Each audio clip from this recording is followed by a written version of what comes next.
চালতা দিয়ে আজকে আমি রান্না করব। হ্যালো এভরিওয়ান, আসসালামু আলাইকুম, welcome back to my channel Mariam lifestyle. চলে আসলাম ছোটো মাছ রেসিপি নিয়ে।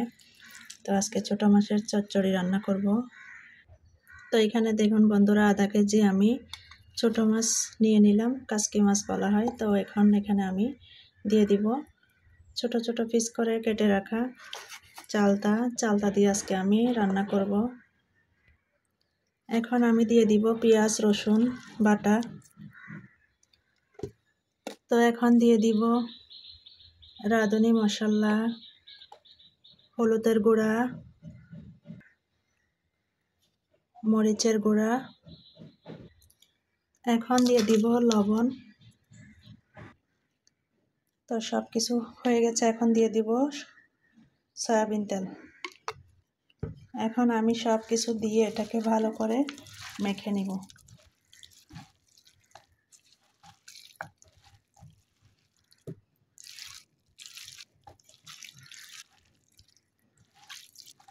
তো ছোটো মাছের চচ্চড়ি আপনারাও বাসায় এইভাবে রান্না করে নেবেন। যত মাখাবেন এটা ততই ভালো হয়। তো এটাতে আমি এখন পানি দিয়ে দিলাম, পানিটা আমি দেখাইতে পারি নাই। এখন উপর দিয়ে আমি কাঁচামরিচ দিয়ে দিব, টমেটো দিয়ে দিব। এখন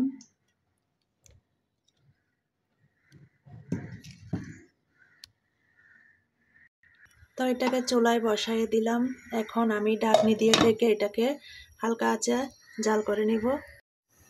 তো বন্ধুরা, আমার ছোটো মাছটি হয়ে আসলো। ছোটো মাছ হইতে কিন্তু বেশি সময় লাগে না। তো এখন দেখি আমার ছোটো মাছের, তো মাশাআল্লাহ কালারটাও অনেক সুন্দর হয়েছে, ফ্লেভারটা কিন্তু খুব একদম ভালো একটা গ্রান বের হয়েছে। তো ছোটো মাছ আপনারাও বাসায় এভাবে রান্না করবেন। আমাদের বাসায় কিন্তু টক দিয়ে মাছ রান্না করলে সবাই পছন্দ করে। তো মাছটা হয়ে গেছে বন্ধুরা, আমার কাছে ধনিয়া পাতা ছিল না তাই দিতে পারি নাই। তো এটা মাছটা একটু বেশি ছোট তাই এটা ভেঙে গেছে।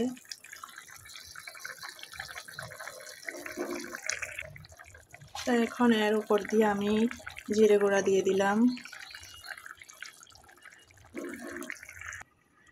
আবারও ঢাকনি দিয়ে ঢেকে দিলাম।